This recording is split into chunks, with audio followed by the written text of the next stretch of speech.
az az előadó jött le, akire számoltunk, de szerintem semmi probléma nincsen ezzel. Hoffer Otto fog beszélni nektek az Otti Manufaktúra képviseletében, hogy mi az ő foglalkozása igazából, ezt fogja majd elárulni, és beszélni fog nekünk erről, hogy hallgassuk kíváncsian szeretettel. Sziasztok, Hoffer Otto vagyok Székesfehérvárról, az Otti Manufaktúra Kft. Képviseletében. Én vagyok a Otti Manufaktúra megalapítója, ügyvezetője. És nem tudom, hogy valakinek ismerőse a cégünk, vagy hallottam már erről, hogy Otti burkolat, nem hiszem, talán majd amikor építkezéshez ér, akkor biztos a tanár úr már hallott róla. Aki építkezéshez ér, az majd azért találkozik velünk, és biztos nagyon sok olyan céggel vagy márkával akkor fogtok találkozni, amikor rendesen belecsaptok a lecsóba, és felnőttek leszek, és akkor amikor az ember házat épít, akkor egy csomó új technikát, megvalósítást és márkát tanul meg. Itt a harmadik sorba, ahol most a lányok keresik a helyüket, föl is vehet nyugodtan, oda raktam egy pár ilyen kis szórólapot, meg egy követ. Azt megkérlek, hogy adjátok körbe, úgy mindenki kicsit tapogassa meg azt a követ, meg ott van egy ilyen szórólap, abból bárki eltehet magának egy-egy darabot, azon egy picit látni fogjátok, hogy mivel foglalkozunk, illetve nyilván haza is vihetitek, hogy otthon megmutassátok anyunak, apunak, mert hát lehet, hogy pont építkeztek. Az Otti Manufaktúra Kft. 2011-ben alakult, ugye én alakítottam meg ezt a céget, és gyakorlatilag burkolatokkal foglalkozunk. Ugye attól vagyunk mások egy kicsit, mint itt a kiállítók nagy része, hogy mi gyártunk is, tehát hogy mi nem csak forgalmazunk valamilyen külföldi terméket, hanem mi ezt a dolgot saját magunk állítjuk elő, mi is tervezzük, konkrétan én tervezem a burkolatokat, és saját szobrászaink vannak, saját sablonozó műhelyünk, asztalosaink, szilikonöntő műhelyünk, és ugye nyilván maga a gyár, ahol kvarcbeton technológiával készülnek ezek a termékek, és hát természetesen így jut el vásárlóhoz vagy kereskedőhöz. Tehát, hogy mi egy egész komplett vállalkozást alapítottunk 11-ben, és ez azért ugye nagyon érdekes, mert nálunk állandó a fejlesztés, és mivel, hogy itt jártunk és itt tervezünk, ezért ha bárkinek van valami saját elképzelése, azt mi meg tudjuk valósítani.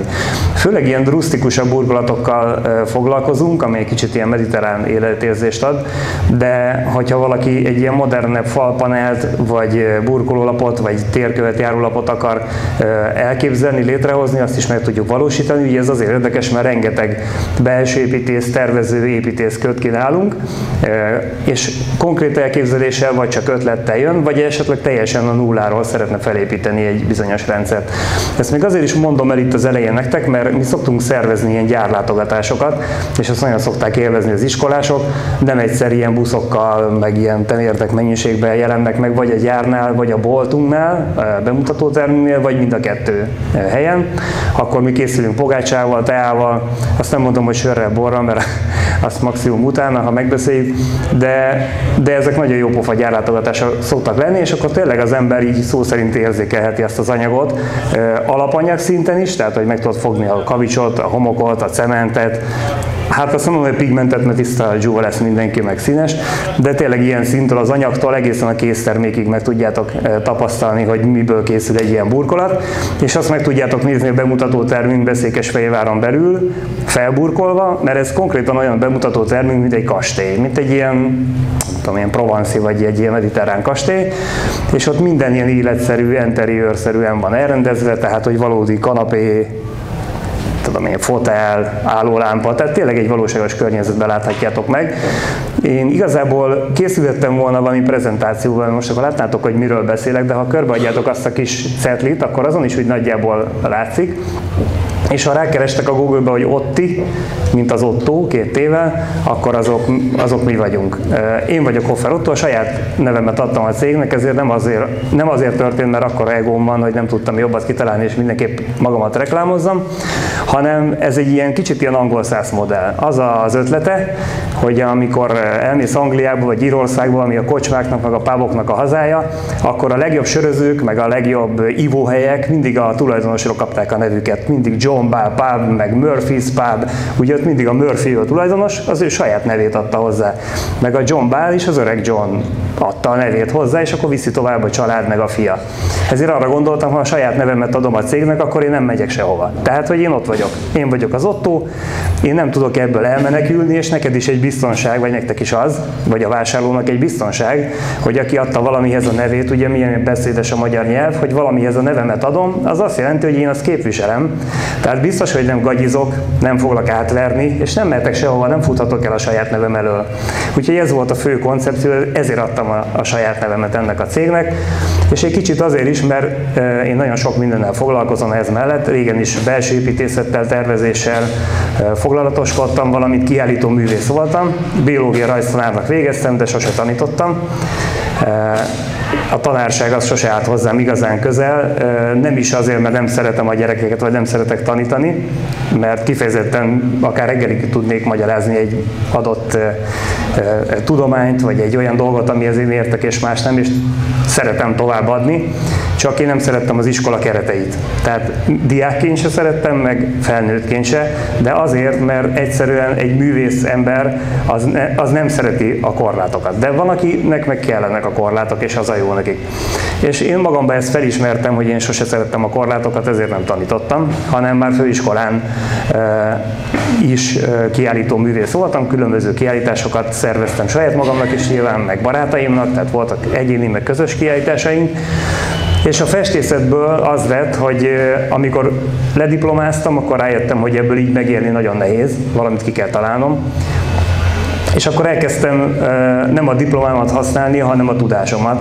És vállaltam különböző dekorációkat, például ilyen sörözőkbe, éttermekbe, kocsmákba, falfestéseket végeztünk. Aztán elmentem egy olyan céghez, akikkel ilyen ipari alpinista technikával festettünk 10 emeletes házakra reklámokat. Ugye akkor még nem volt ilyen fejlett a nyomda technika, nem volt mindenhol molinó, hanem gyakorlatilag mi életszerűen megfestettünk egy posztert, egy plakátot, egy 10 emeletesek falára. A tanáraitok lehet, hogy emlékeznek talán erre a korszakra, amikor ilyen kólás üveg volt jégbe dugva, meg a Coca-Colás maci itt a kólát, vagy a különböző sörreklámokat láttatok a házfalakon, azokat mind a mi cégünk csinálta.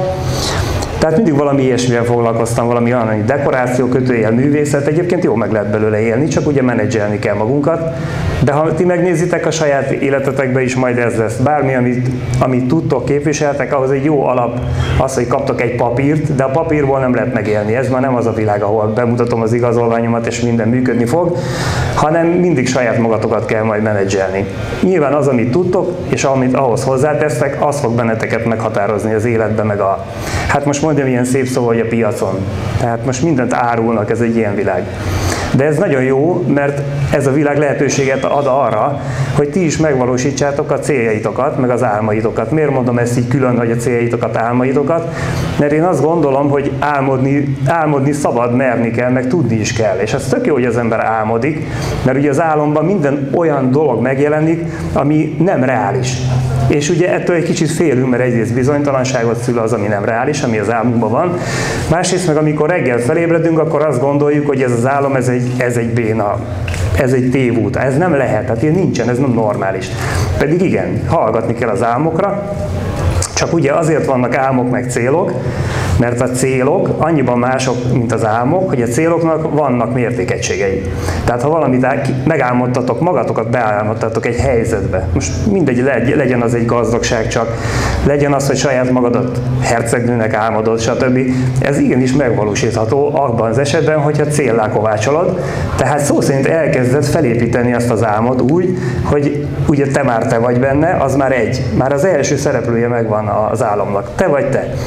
Azt is megálmodtad, hogy nézel ki ebbe a szerepbe, maradjunk a hercegnőnél, tehát látod is magad abban a ruhába, úgyhogy gyakorlatilag ez egy kép, és amikor azt a képet te elkezded magadba felépíteni, akkor a magyar nyelv beszédes, te képviseled azt a dolgot.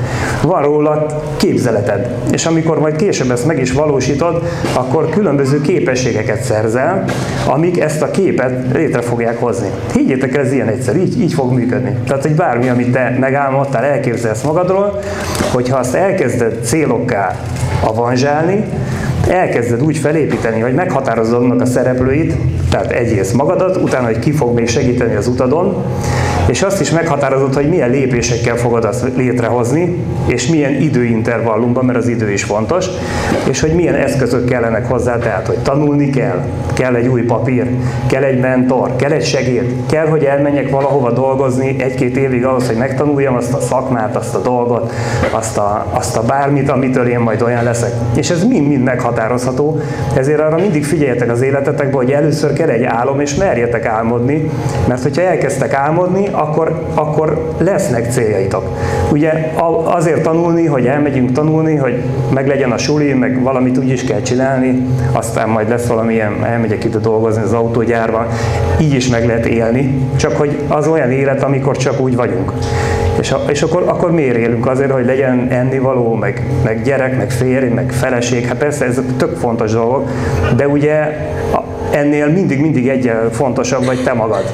Hiszen mindig először, amikor magadra haragszol, akkor fogsz haragudni másokra. Amikor magadat szereted, akkor fogod szeretni a többieket, meg másokat. Tehát magaddal mindig foglalkozni kell, és ez nem önzőség egyáltalán, hanem amikor magaddal fogsz foglalkozni, és magadat mindig jobbá teszed, meg mindig építed, akkor egyszer csak azt fogod észrevenni, hogy az egész környezeted jobb lesz, mindig jobb embereket fogsz bevonzani, mindig jobb barátaid lesznek. Most mondhatom a tárgyas út formáját is, hogy jobb helyen fogsz lakni, jobb ruháid lesznek, meg egészségesebb leszel, stb. De ez mind azért van, mert magadat valamilyennél megálmodtad. És ti most pont abban a korban vagytok szerintem, én is voltam ebben a korban, amikor érdemes álmodni, és érdemes az álmokat felépíteni. És azt gondolom, hogy semmi más olyan dolgot nem tudnék most mondani ebben a 15 percben vagy 20 percben nektek, mint az, hogy merjetek álmodni, és ne felejtsétek el azt, hogy az álom az igenis létezik, és ne hagyjátok lebeszélni magatokat arról.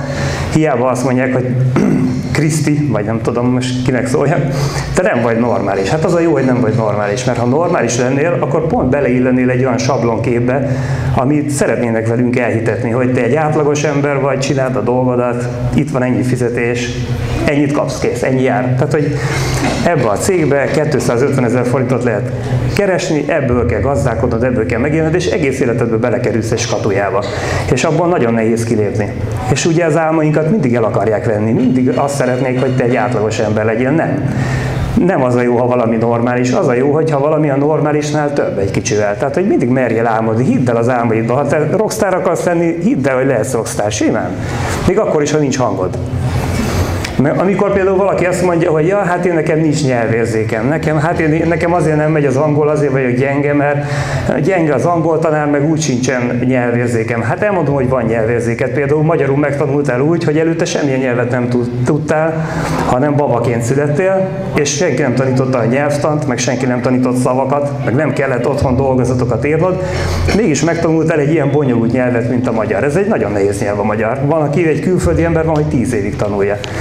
És láss csodát, te olyan okos vagy, hogy megtanultál magyarul. Tehát elmondom, hogy van nyelvérzéketek, és tudtok magyarul megtanulni, és tudtok egy nyelvet is megtanulni, ugyanígy bármilyen nyelvet. És ugyanígy működik minden egy gyerek, egészen korai korában, amikor még nem hitetik el vele, hogy nincs álom, akkor mindent meg tud valósítani. Szólsz anyukának, hogy kell egy bicikli. Hát most megnőttem, most nagyobb bicikli kell. Anya, kell egy sportcipő. De hát nincs pénzünk sportcipőre. De nekem az akkor is kell, mert különben nem mehetek iskolába. Hát akkor a szülő valahogy előteremti a sportcipőt. Jé, milyen csoda, megvan a sportcipő. Milyen csoda, hogy megtanultok egy nyelvet. Hát ezek mind olyan apró dolgok, amit nem veszünk észre, hogy ezek a csodák, ezek léteznek, ezek mind álmok. Amikor egy gyerek álmodik egy versenybicikliről, addig küzd, még el nem éri a szülőnél. Na, ugyanezt kell csinálni felnőtt korban, és el kell hinnetek, hogy ez létezik, ezek a csodák vannak. Csak annyi a különbség, hogy most már nem csak követelőzni kell felnőtt korban, hanem ezeket meg is kell valósítani, és te leszel, aki megvalósítja, nem mások, nem az anyukám, nem az apukám, nem a nagyi, hanem te magad. És én például ezt elhittem, én most 50 éves vagyok, magyarul, hogyha visszaszámolok, akkor 13 éve alapítottam ezt a céget, tehát még ilyen 30x évesen, meg 40 éves koromban is volt bennem annyi mersz, meg annyi lendület, hogy ki tudtam lépni abból a komfortzónámból, vagy abból a helyzetemből, amiben voltam. Akkor éppen volt egy ilyen 2008-tól 10-ig, ezt legfeljebb történelemből fogjátok tanulni, de akkor volt egy ilyen kisebb pénzügyi válság, itt Európa a halálán volt, mindenkinek bedőltek a bankbefektetései, az építőiparban körbetartozás volt, nekem is rengetegen tartoztak, iszonyú sok pénzem maradt kint.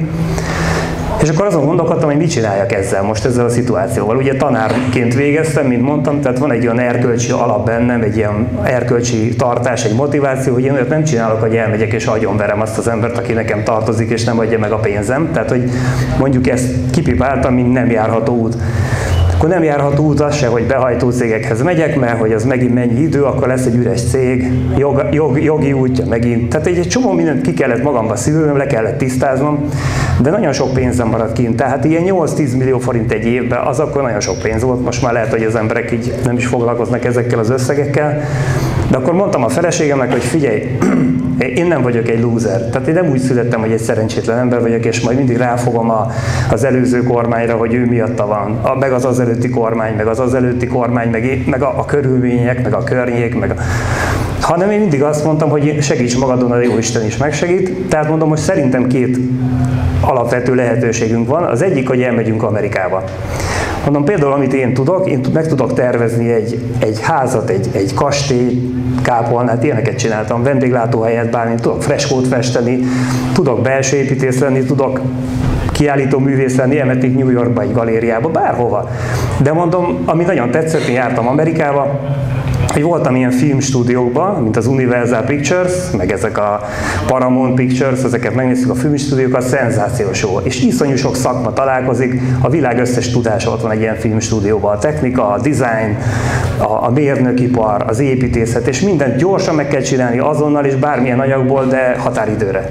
És nekem ez nagyon tetszett, mint projekt, azt mondtam a feleségemnek, az egyik, hogy elmegyünk Kaliforniába egy filmstúdióba, fogok munkát vállalni, mondom, figyelj, 5 éven belül milliárdos leszek abból, amit tudok. Itt Magyarországon nem becsülik meg, jó, megértettem, nem fizetik ki, oké, konstatáltam, ezt bebuktam, de lépjünk tovább. Én nem vagyok lúzer, nem fogok ebbe a süppedékbe maradni akkor, hanem tovább megyek. Ez az egyik lehetőség. A másik, hogy valami teljesen más csinálok, mint eddig.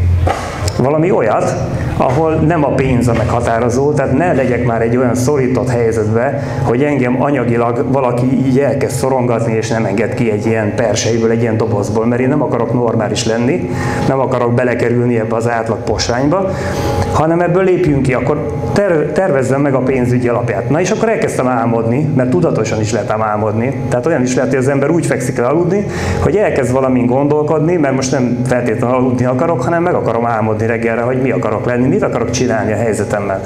És azt higgyátok el, hogy ez teljesen létezik, hiszen régen is volt olyan példa, hogy ima. Az emberek imádkoztak, vagy Jézushoz, vagy Máriához, bárhova, de imádkoztál azért, hogy valami történjen meg. Az ugyanolyan, mint amikor építed az álmaidat. Én nem tagadom, én is imádkoztam sokat.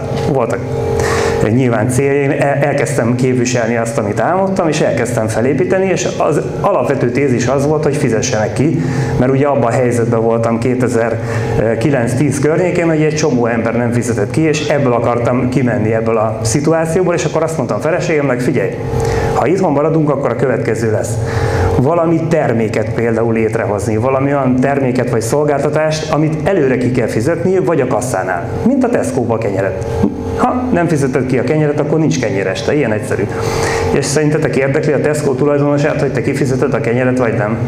Semennyire, hát majd más megveszi, nem? Tehát, hogy valami olyat fog csinálni, ahol a pénzügyi stabilitás, mint egyes pont, eddig ezzel nem foglalkoztam, mert régen nem volt ilyen, egyes pont, pénzügyi stabilitás, megvan, pipa. Na mondom, akkor tehát valami olyat csináljunk, ahol a pénzügyi stabilitás az megvan, és ezzel nem kell nekem foglalkoznom, meg izgulnom, meg esténként törni a kezemet. És akkor még sorolhatnám föl ezeket a különböző pontokat, csak ezzel azt akartam mondani, hogy én is akkor megálmodtam valamit, elkezdtem ezt az álmodást, kicsit tudatosan, kicsit hagytam, hogy tényleg történjenek a dolgok, és utána elkezdtem kipipálni az én pontjaimat, amit fölírtam, nevezzük prioritásoknak mondjuk. Lett 1-es, 2-es, 3-as, stb. 10-es pont, és utána egyszer csak eljutottam a termékig.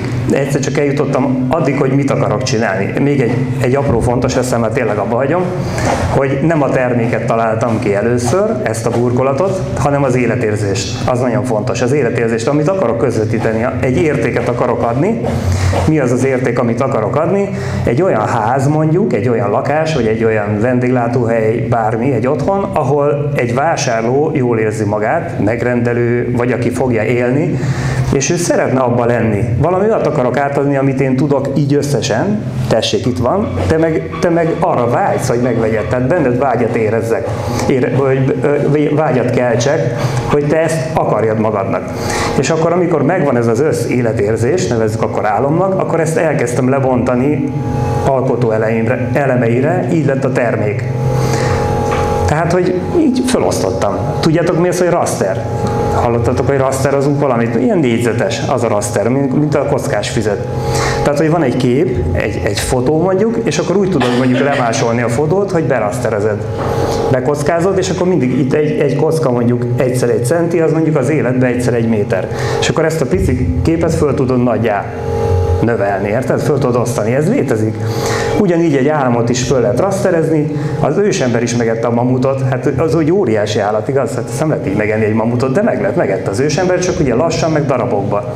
Tehát, hogy ő tudta, hogy kell feldolgozni, mit kell csinálni az alkatrészeivel. Na, értitek ezt? Tehát én összességében azt gondoltam, hogy ezt az egy trükköt mondom el nektek, ami működni fog az életbe, és remélem, ha valamire emlékeztek abból, amit én mondtam, akkor ez az, hogy merjetek álmodni, és az álomból csináljatok célt, és a célnak határozzatok meg a szereplőit, az embereket, hogy kik a segítőitek, és hogy milyen mértékegységekkel fogjátok felépíteni időbe, mi kell hozzá, papír, végzettség, gyakorlat, és azt mind végig állhatatosan csináljátok meg, és egyszer csak olyanok lesznek, mint az álmaitokban. Királylányok, meg királyok, bocs. Nyilván. Köszönöm szépen.